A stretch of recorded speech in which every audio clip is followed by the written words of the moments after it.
அண்ணா வணக்கம், உங்கள் பேர் என்னங்கண்ணா? வணக்கங்க, பேர் ஜெயராஜுங்க. நீங்கள் என்ன பண்ணிட்டு இருக்கீங்கண்ணா? நாங்கள் விவசாயம் பண்ணிகிட்ருக்கோங்க. காலை எத்தனை வருஷமாக வளர்த்துறீங்க? காலை 5 வருஷமாக வளர்த்திட்ருக்குறோங்க. இது காங்கேயமாங்கண்ணா? இது காங்கியத்தில் மயிலக்காளைம்பாங்க அதுக்கு பேருங்க. மயிலக்காளையோட ஸ்பெஷாலிட்டி என்னங்கண்ணா?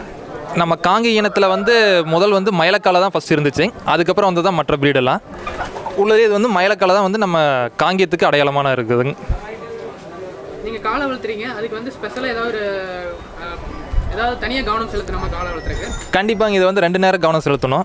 இல்லைன்னா காலை நம்மகிட்ட இந்த மாதிரி இருக்காதுங்க. நம்ம ஒவ்வொரு தடவையும் அதுக்கு தீனி போடும்போது அதுக்கு என்னுடைய உடம்பு ஏதாச்சும் சரியில்லைன்னா உடனே கவனிக்கணும். இந்த மாதிரி எல்லா கேர் எடுத்தோம்னா மட்டும்தான் காலை நல்லா இருக்குங்க. இதனுடைய தீவனம் ரொம்ப முக்கியம். ரெண்டாவது எல்லா கிளைமேட்டையும் தாங்கி வளரக்கூடிய ஒரு இது காங்கேயங்காலைங்கிறது. காங்கேயங்காலை வேலைக்கு இருக்கு. இந்த காங்கேயங்காலை வேலைக்கு பயன்படுத்தலாமா? உழவு வேலைக்கு, உழவு வேலைக்கு, வண்டிக்கு, இதில் அதிகமாக ரேக்லாம் இதுக்கு அதிகமாக பயன்படுத்திட்டு இருக்காங்க காங்கேயங்காலையை. ரெண்டாவது இனவருத்திக்காக காங்கேயங்காலை அழிகிறதுக்கு இப்போ இந்த போராட்டத்திலேருந்து காங்கேயங்காலை அதிகமாக வளர்த்திட்டு இருக்கிறாங்க. காங்கேய மாடு நம்ம கொங்குபேட்டில் காங்கேயம் அப்படிங்கிற ஒரு ஊரில் இருக்குங்க.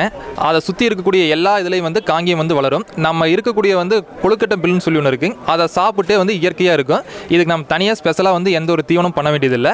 இயற்கையாக கிடைக்கக்கூடிய இதை சாப்பிட்டே இதனுடைய பால் மிக சத்தான ஒரு இதுங்க காங்கேய மாட்டினுடைய பால்.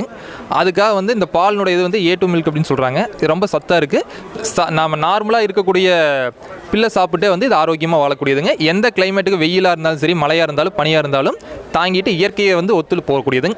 நம்ம காங்கேய பெல்ட்டில் இந்த காங்கேயங்காலை தனியாக வளருங்க. நண்பர்களே, இந்த வீடியோவில் நீங்கள் பார்த்த காங்கேயம் காலை பராமரிப்புங்கிறது பார்த்துட்டிங்கன்னா சாதாரணமாக உங்கள் சொந்த வேலைக்கான பயன்பாட்டுக்கு மட்டும்தான். இதே நீங்கள் ரேகுலா இல்லை ஜல்லிக்கட்டுக்கு பயன்படுத்துகிற மாதிரி இருந்தால் அதுக்கு வேறு விதமான உணவு கொடுத்து பயிற்சி அளிக்கணும். இந்த வீடியோ பிடிச்சிருக்குன்னு நினைக்கிறேன். இந்த வீடியோ பிடிச்சிருந்தா மறக்காம சேனல் சப்ஸ்கிரைப் பண்ணுங்கள். நன்றி, வணக்கம்.